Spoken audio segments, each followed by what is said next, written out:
आज हम देखने वाले हैं कृष्णम्मा।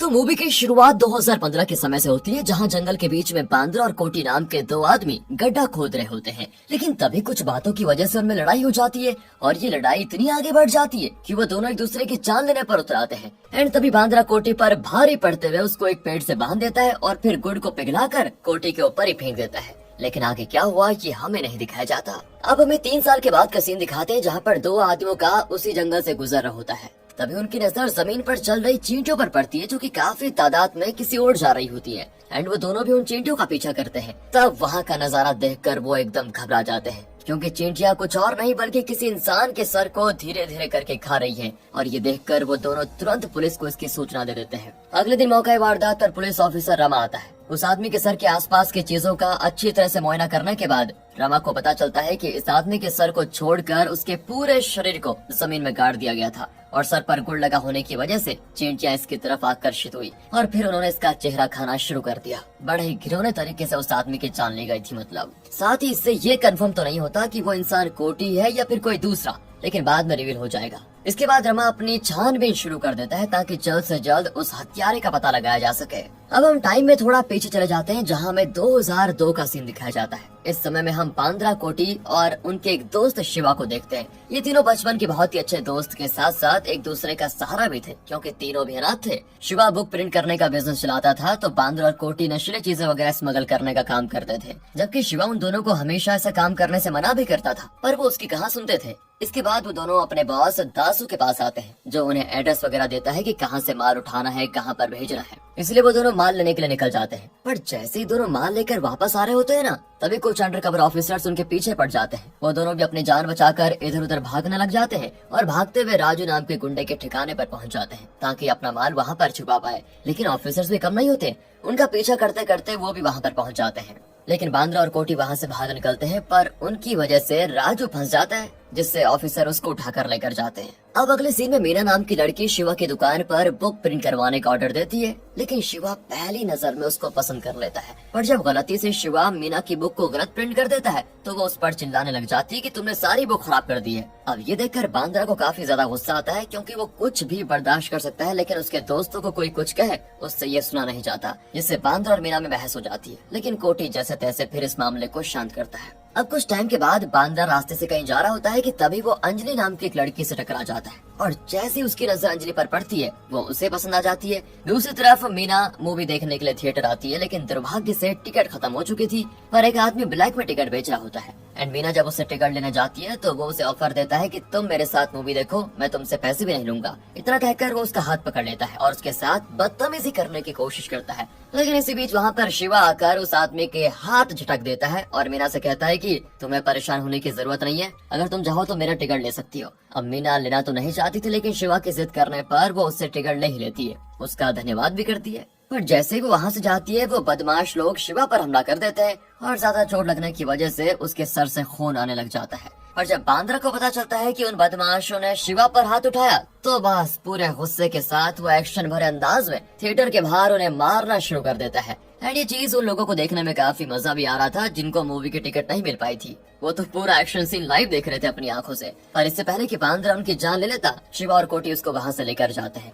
अब ऐसे ही दिन बढ़ते चले जाते हैं, जहाँ मीना शिवा को और अंजलि बांद्रा को पसंद करने लग जाते हैं। फिर वो अपना काफी टाइम एक दूसरे के साथ भी स्पेंड करते हैं। अब अगले सीन में पुलिस वाले सारे स्मगलर्स और चोरी वगैरह करने वाले लोगों को पकड़कर एक जगह पर लेकर आ जाते हैं, जिसमें कोटी और बांद्रा भी शामिल होते हैं। तो वहाँ पर लाने के बाद नया एसीपी पांडा उन सभी से कहता है कि देखो, जितना गलत काम करना है करो, मुझे इससे कोई फर्क नहीं पड़ता, लेकिन एक बात का ध्यान रखना, जो करोगे उसकी खबर इस इलाके से बाहर नहीं जानी चाहिए। वो इसलिए ताकि इससे मेरा नाम खराब ना हो, वरना मुझे यहाँ से ट्रांसफर मिल जाएगा। और हाँ, अगर तुम में से किसी की भी वजह से मुझ पर उंगली उठती है, तो मैं उस इंसान की ऐसी हालत करूंगा जिसके बारे में उसने कभी सोचा नहीं होगा। एंड ये सुनकर दोस्तों सारे गुंडे चोर उचक्के खुश हो जाते हैं कि बड़ा अच्छा पुलिस वाला है। अगले दिन अंजलि के पिता बांद्रा को घर बुलाकर कहते हैं कि हमने अपनी बड़ी बेटी का रिश्ता गलत इंसान के साथ जोड़ दिया था, जिसने उसके साथ बहुत बुरा सलूक किया और उसकी जान भी ले ली। इसलिए मैं चाहता हूँ कि मेरी दूसरी बेटी के साथ वैसा ना हो जैसा मेरी बड़ी बेटी के साथ हुआ है। मुझे पता है कि मेरी बेटी तुम्हें पसंद करती है, लेकिन कल रात मैंने देखा कि तुम्हें पुलिस वाले पकड़कर अपने साथ लेकर गए थे। इसलिए मैं तुम्हारे बारे में अच्छे से जानकारी निकालना चाहता हूँ कि तुम्हारे माता पिता कौन है। मैं उनसे बात करूंगा। ये सुनकर बांद्रा को थोड़ा बुरा भी लगता है कि बस पुलिस के पकड़ने की वजह से अंजलि के पिता ने उसके कैरेक्टर पर सवाल उठा दिया। वो उनसे कहता है कि देखो, मेरा कोई परिवार तो है नहीं, मैं अनाथ हूँ, लेकिन इसका ये मतलब नहीं कि हर जगह अनाथ गलत इंसान ही होता है। अनाथ होने में मेरी तो गलती नहीं थी ना। आपको मुझ पर भरोसा नहीं है तो ठीक है, आप अपनी बेटी का रिश्ता किसी और अच्छे परिवार में कर देना, मुझे भी मेरी तरह कोई अनाथ लड़की मिल जाएगी। इतना कहकर वो गुस्से में चला जाता है। एंड जाते हुए अंजलि उसको देख रही होती है, लेकिन अपने पिता की वजह से वो कुछ कह नहीं पाती। और यहीं से अंजलि और बांद्रा की लव स्टोरी का दी एंड हो जाता है। वैसे दोस्तों, मेरे ख्याल से यहाँ पर अंजलि के पिता भी गलत नहीं थे। अपनी एक बेटी को खोने के बाद शायद ही कोई इंसान इतना जल्दी किसी पर भरोसा कर पाएगा, वो भी उसके ऊपर जिसका हाथ किसी अपराध में हो। खैर, तो मेरी राय है, आगे देखते हैं क्या होता है। अब अगले सीन में शिवा एक गोल्ड चेन बांद्रा को देकर कहता है, भाई मीना की माँ से मिलने जा रहा हूँ, अगर उन्हें मैं पसंद आ गया तो ये चेन उसे वहीं पर पहनाकर मंगनी कर लूंगा। लेकिन बांद्रा अभी भी अंजलि को लेकर काफी गुस्से में होता है। वो शिवा से कहता है कि अरे इसका कोई फायदा नहीं यार, हम जैसे अनाथ लोगों को कोई महत्व देता ही नहीं। वो अंजलि के पिता की तरह ना, मीना के माँ बाप भी तुमसे ऐसे ही बात करेंगे, मुझे पता है, तुम क्या जवाब दोगे तब। इतना कहकर वो गुस्से में शिवा का हाथ झटक देता है, जिससे वो चेन नदी में गिर जाती है। अब ये देखकर शिवा को भी गुस्सा आ जाता है, लेकिन वो बांद्रा को कुछ नहीं कहता। वो सीधा मीना को फोन करके कहता है कि अब वो उससे नहीं मिलेगा, क्योंकि दोस्तों कहीं ना कहीं उसे भी बांद्रा की बात पर विश्वास हो गया है। तब मीना वहाँ पर आकर उससे कहती है कि हर आदमी एक जैसा नहीं होता, तुमने भी मुझे धोखा दे दिया है और अब मुझे तुम्हारी कोई जरूरत नहीं है। इतना कहकर वो भी चले जाती है। लेकिन तब शिवा की दुकान पर काम करने वाला बच्चा मीना को सारी बात बताता है कि बांद्रा के साथ क्या क्या हुआ, और उसकी वजह से ही दोनों भाई जैसे दोस्तों में बहस हो गई। अभी सुनकर मीना को भी काफी बुरा लगता है कि अनाथ होने की वजह से बांद्रा को कितना कुछ सहना पड़ रहा है। इसलिए वो बांद्रा के पास जाकर उसे राखी बांध देती है और उसे कहती है कि आज से कभी खुद को अनाथ मत समझना, आज से तुम मेरे भाई हो और मेरा परिवार तुम्हारा परिवार। ये देखकर बांद्रा की पहली बार खुशी से आंखें भर आती है, और राखी बांधने पर उसके पास जितने भी पैसे होते हैं वो सारे मीना को दे देता है बहन के नाते। उसे तो इतनी खुशी बर्दाश्त भी नहीं हो रही होती है कि आज उसे उसका परिवार मिल गया। जिसके बाद से बांद्रा और कोटी दोनों भाइयों की तरह मीना का ख्याल रखने लग जाते हैं और अपनी माँ की तरह मीना की माँ को पूरी तरह से इज्जत भी देते हैं। ऐसा लग रहा होता है कि उनका परिवार पूरा हो चुका है, लेकिन ये तो सिर्फ चंद दिनों की खुशी थी। आगे आने वाली मुसीबत उनकी जिंदगी में कौन सा तूफान लेकर आएगी, ये उन्होंने कभी सोचा भी नहीं होगा। अगले सीन में बांद्रा और बाकी जब मीना के घर आते हैं तो उनको पता चलता है कि मीना की माँ की तबीयत काफी ज्यादा खराब हो गई है और उनका ऑपरेशन करना होगा, वो भी 1 हफ्ते के अंदर। इसके लिए करीब 3 लाख चाहिए। एंड इस चीज से सभी परेशान हो जाते हैं कि इतनी जल्दी इतनी बड़ी रकम का बंदोबस्त कहाँ से करें। तब बांद्रा शिवा से कहता है कि देख, मेरे पास एक अच्छा आइडिया है, मैं और कोटी फिर से माल स्मगल करने जा रहे हैं, उससे कुछ पैसे मिल जाएंगे और जो बच जाएंगे वो थोड़े उधार मांग कर एडजस्ट कर लेंगे। प्लीज यार, अभी के लिए तुम मना मत करना। इस पर शिवा कहता है कि मैं सिर्फ एक शर्त पर हामी भरूंगा कि तुम्हें मुझे भी अपने साथ लेकर जाना होगा। मैं ये नहीं देख सकता कि मेरे दोस्त पैसों के लिए मेहनत करे और मैं बैठा रहूं। जिस पर बांद्रा भी मान जाता है। वो तीनों फिर से माल उठाने निकल जाते हैं, लेकिन जैसे ही वो माल लेकर आ रहे होते हैं तभी उनका रास्ता राजू और उसके गुंडे रोक लेते हैं। राजू बांद्रा से कहता है कि तुम्हारी वजह से मैंने करीब 10 महीने जेल में गुजारे, उसका हिसाब बराबर करने के बाद ही तुम यहाँ से जा पाओगे। बांद्रा कहता है तुम जो बोलोगे मैं वो करने को तैयार हूँ, लेकिन अभी के लिए हमें यहाँ से जाने दो, मुझे किसी के इलाज के लिए सख्त पैसों की जरूरत है। वो राजू के सामने घुटने टेक कर उससे माफी भी मांगता है, जो दोस्तों उसने आज तक किसी के सामने नहीं किया। लेकिन अब राजू से कहता है कि अगर तुम मीना को कुछ दिनों के लिए मेरे हवाले कर दो तो मैं तुम्हें यहाँ से जाने दे सकता हूँ। एंड ये सुनकर बांद्रा का खून खौल जाता है कि वो उससे उसकी जान से भी प्यारी बहन को मांग रहा है। इसलिए गुस्से में वो उसको बहुत ज्यादा मारता है। तभी वहाँ पर पुलिस आकर लड़ने के आरोप में बांद्रा, शिवा और कोटी को पकड़कर अपने साथ लेकर जाती है। अब हमें फिर से 2015 का सीन दिखाया जाता है, जहाँ रमा उस मरे हुए आदमी के हत्यारे को ढूंढ रहा होता है। और जब वहाँ के पिछले कुछ दिनों की सीसीटीवी चेक हो जाती है तब उसको पता चलता है कि हत्या की जगह के पास बनी चाय की टपरी पर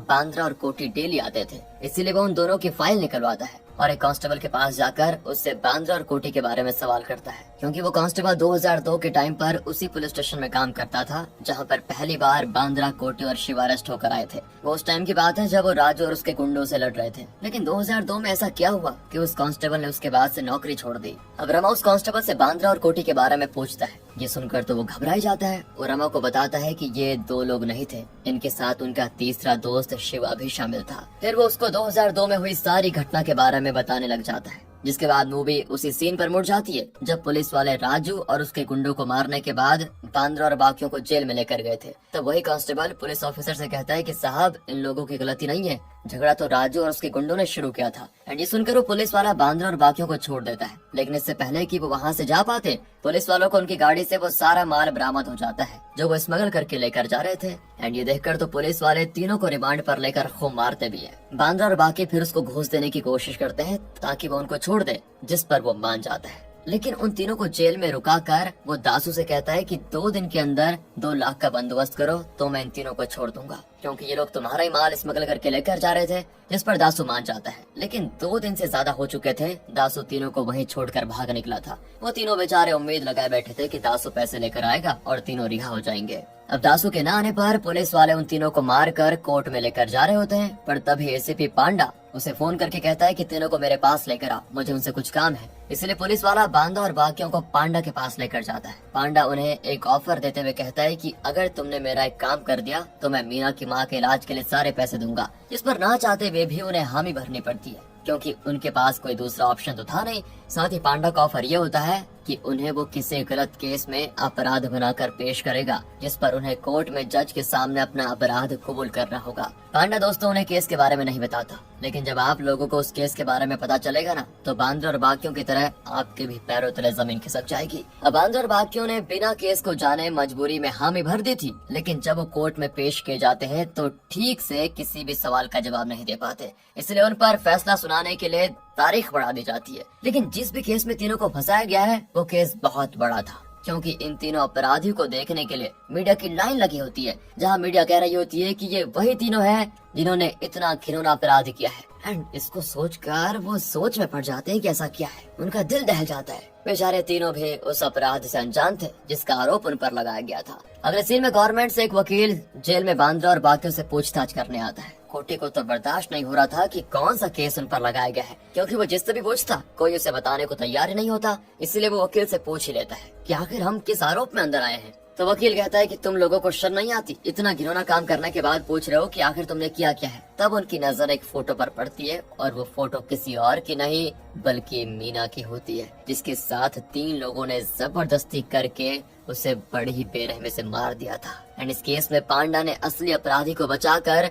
बेचारे बांद्रा और बाकियों को फंसा दिया, जो अपराध करने के बारे में कभी सोच भी नहीं सकते। ये जानकर तो तीनों के होश उड़ जाते हैं कि आखिर ये सब क्या हो गया। एंड अब हमें कुछ समय पहले का सीन दिखाया जाता है, जब दासू 2 लाख का बंदोबस्त कर रहा था। तब मीना से उसको पता चलता है कि उसकी माँ बीमारी के कारण गुजर गई है और अब पैसा जमा करने का कोई फायदा नहीं। इसीलिए दोस्तों वो बांद्रा और बाकियों को नहीं बचाता। तो वही मीना माँ के मरने के बाद बहुत उदास हो जाती है और अपने हॉस्टल आ जाती है, क्योंकि माँ के इलाज के लिए उसने अपना घर बेच दिया था। साथ ही दशहरा होने की वजह से पूरा हॉस्टल खाली होता है, सिर्फ मीना ही एक कमरे में लेटी होती है। तब वहाँ पर एक नेता एमएलए के बेटे अर्जुन और उसके 2 दोस्तों को लेकर आता है, ताकि वो तीनों यहाँ पर किसी भी लड़की के साथ मजे कर पाएं, क्योंकि अर्जुन ने उससे वादा किया था कि अगर वो उसे खुश रखेगा तो अगले चुनाव में भी उसको सीट दी जाएगी। इसीलिए नेता ने अर्जुन और उसके दोस्तों को यहाँ पर बुलाया, ताकि वो यहाँ पर जो मर्जी कर सके, और बाद में अगर कोई लड़की केस भी करती है तो वो उस मामले को निपटाने की कोशिश करेगा। तभी अर्जुन की नजर बेचारी मीना पर पड़ जाती है, जो अपनी माँ के मरने के बाद पहले ही सदमे से उभरी नहीं होती है कि तभी ये तीनों उसके साथ, और जब मीना इसके लिए मना करती है तो वो तीनों मिलकर उसकी जान ले लेते हैं। अब एमएलए को जब अपने बेटे की करतूत के बारे में पता चलता है तो वो काफी ज्यादा गुस्सा होता है, लेकिन तब मामले को रफा दफा करने के लिए सीएम पांडा को फोन करके कहता है कि किसी 3 बकरों को पकड़ो और उन्हें इस मामले का आरोपी बनाकर मीडिया के सामने पेश कर दो। इसके बदले में तुम्हारा पूरा प्रमोशन करवा दूंगा।